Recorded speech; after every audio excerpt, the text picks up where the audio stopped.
Hello दोस्तों, आपका extreme motivation में फिर से स्वागत है। क्या आपने कभी सोचा है दो लोग एक ही शहर में पले बढ़े, एक ही स्कूल में पढ़े, एक जैसी नौकरी की, फिर 20 साल बाद एक करोड़पति है और दूसरा अभी भी महीने के आखिर में जेब टटोल रहा है। दोस्तों, यह लक नहीं है, यह किस्मत नहीं है, यह एक सोच है।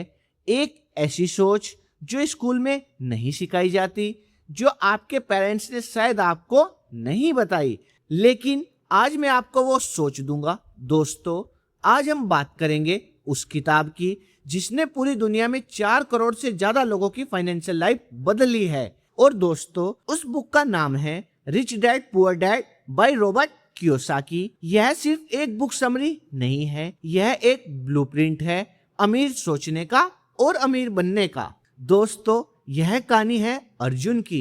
अर्जुन 28 साल का लड़का दिल्ली में एक आईटी कंपनी में काम करता है। 40,000 की सैलरी, पढ़ा लिखा, मेहनती और ईमानदार। लेकिन हर महीने की 22 तारीख आते आते वॉलेट खाली हो जाता था।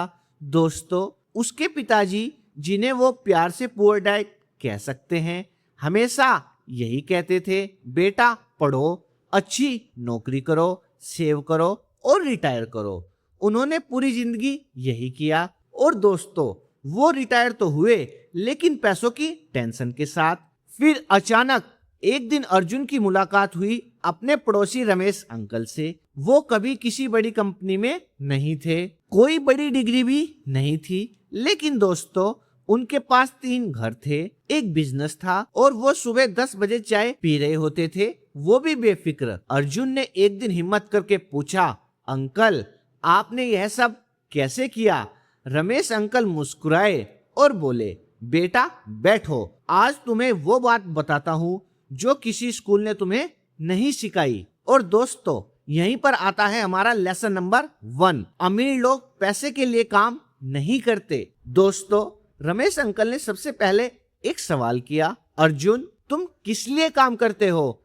अर्जुन ने कहा, पैसे कमाने के लिए। और वो पैसे कहाँ जाते हैं? रेंट, खाना, EMI, phone bill. Ramesh uncle ने कहा, एग्जैक्टली, तुम पैसे के लिए काम करते हो और पैसा तुरंत खर्च हो जाता है, फिर अगले महीने फिर काम करते हो, यही रैट रेस है। दोस्तों, कियोसाकी कहते हैं, गरीब और मिडिल क्लास लोग पैसे के लिए काम करते हैं, अमीर लोग पैसे को अपने लिए काम करवाते हैं। इसे ऐसे समझो, अर्जुन की सैलरी 40,000 है, वो हर दिन 8-9 घंटे काम करता है सैलरी के लिए।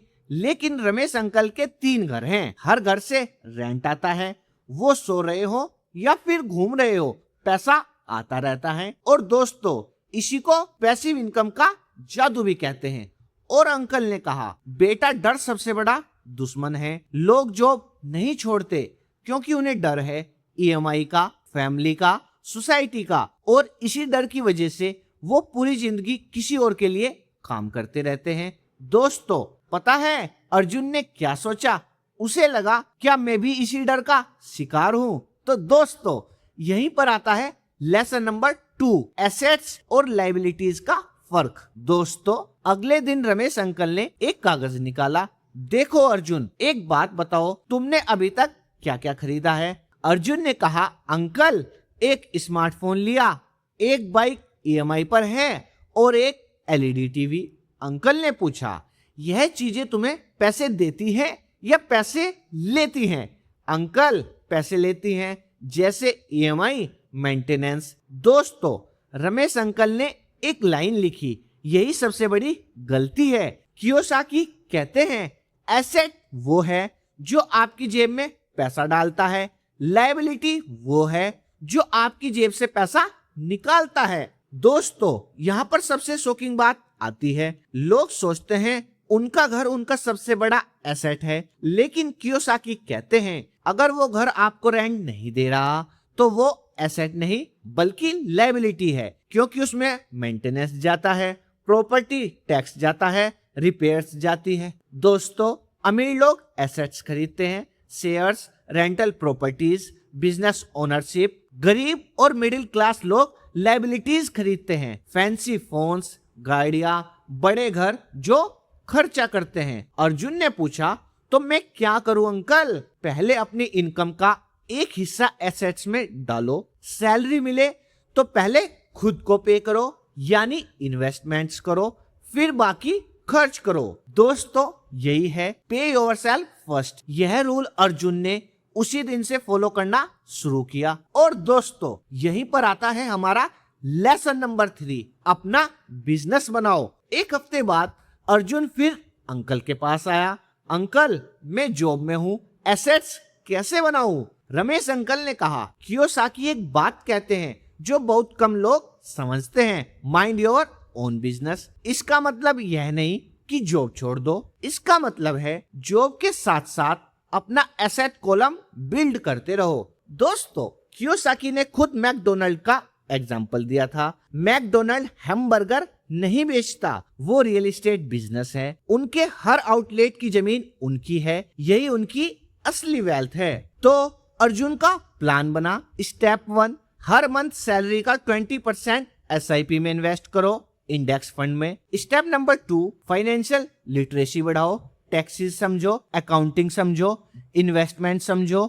स्कूल में यह नहीं सिखाते, आप खुद सीखो। स्टेप नंबर 3, एक साइड इनकम शुरू करो, फ्रीलांसिंग, कंटेंट क्रिएशन या कोई छोटा बिजनेस। दोस्तों, अंकल ने कहा, बेटा जॉब तुम्हें सिक्योरिटी देती है, लेकिन बिजनेस और एसेट्स तुम्हें फ्रीडम देते हैं, और फ्रीडम वो किसी सैलरी से नहीं मिलती। दोस्तों, 3 साल बीते, अर्जुन अभी भी जॉब में है, लेकिन उसकी लाइफ पूरी तरह बदल चुकी है। उसका SIP 8 लाख का हो चुका है। उसने एक छोटा YouTube चैनल शुरू किया जो साइड इनकम दे रहा है, और वो एक रेंटल प्रॉपर्टी के लिए सेविंग कर रहा है। दोस्तों, एक दिन उसके ऑफिस का कलीग बोला, यार अर्जुन, तुम इतने रिलैक्स कैसे हो? सैलरी तो हम दोनों की सेम है। अर्जुन मुस्कुराया। उसने सोचा, सैलरी तो सेम है, लेकिन एसेट कॉलम सेम नहीं है। दोस्तों, यही है रिच डैड और पुअर डैड का